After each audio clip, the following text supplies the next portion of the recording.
ang taong 2025. May naisip ka na ba kung paano mo gagawin ang inyong pampaswerte sa taong 2025? Ako tuturuan ko kayo ng 4 na prosperity goal na pwede mong gawin ngayong bagong taon. Kaya tara, gumawa na tayo. Ito ang una natin prosperity goal. Naku, napakadali lang nito gawin. Para sa ating goal, hindi tayong gumamit dito ng ceramic, wood, metal, or glass. Pagkatapos, maglagay na tayo ng ating rice. Ito ay nagsisimulo ng wealth, success, fertility, at good health. At nagpipili tayo dito ng 12 pieces ng ito. Ito ay nagre-represent ng bilang ng buwan sa isang taon. Nagsisimulo din ito ng bagong pag-asa, completeness, at fullness.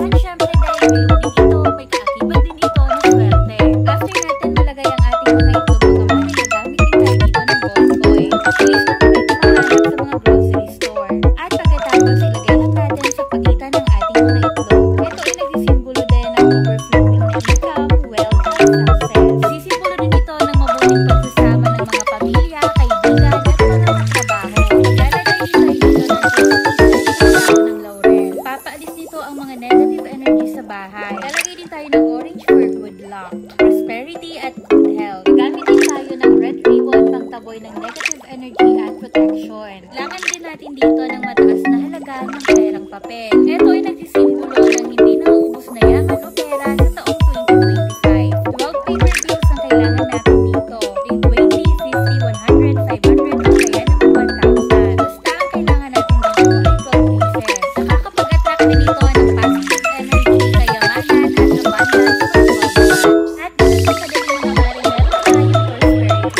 Para naman sa ating pangalawang prosperity goal mga mare, napakadali lang ito gawin. Gamit tayo dito ng orange o kaya naman pwede ko yung lagyan ng apple. Ito ay simbolo ng prosperity at wealth. Gamit tayo dito ng deals para sa maraming opportunity na paparating. Ganun lang kadali mga mare, meron na tayong prosperity goal. Kaya kaya mo lang gumawa ng prosperity goal ngayong 2025. Ito naman yung pangatlo nating prosperity goal. Dito nga sa ating prosperity goal, gagamit tayo dito ng 12 pieces na silver coin. Bago natin ito ilagay dito sa ating prosperity ball, kailangan na hugasan muna natin ito ng asin. Ang silver coins naman mga mare ay nagsisimbolo ng wealth at abundance. Nagtataboy din ito ng malas. Kapag nahugasan na natin ito, patuyuin muna natin ito bago natin ilagay sa ating prosperity bowl. At kapag nga tuyo na ito, pwede na natin ilagay sa ibabaw. Ganito lang ang ginawa ko mga mare at sundan nyo na lang. At maglalagay din tayo dito ng orange na ang kulay orange daw ay ginto o kayamanan. At ayan, meron na tayong simple lang na prosperity bowl ngayong 2025. Ito na yung last prosperity bowl natin at pwede mo itong makonsider kung meron tayong konting budget. Pineapple naman ay ang simbolo ng fortune cone at prosperity. Talian lang natin ito ng pulang ribbon na pinaniniwalaan na ang kulay pula daw ay mag-a-attract sa atin ng pera ngayong taong 2025. Antayin lang natin ang ribbon mga mare at ilagay na natin sa ibabaw ng ating prosperity bowl. After that ay maglalagay na tayo ng ating perang papel. At dito ko naman siya ilalagay sa pagitan ng ating mga gold coins. After natin malagay lahat ng ating mga paper bills, ilagay naman natin ang dahon ng laurel. 12 pieces din ang gagamitin natin dito. After natin malagay ang mga dahon ng laurel, ay meron na tayong prosperity bowl ngayong taong 2025. At syempre, paalala lang sa ating lahat na huwag tayong umasa sa swerte. Dapat samahan natin ng tiyaga, sipag, at panalangin. At maraming salamat sa inyong lahat at naging parte kayo ng aking page na 3 million followers na. At isa din kayo sa blessings ko ngayong 2024. Ligayang Pasko at manigong bagong taon. Yun lang, follow for more!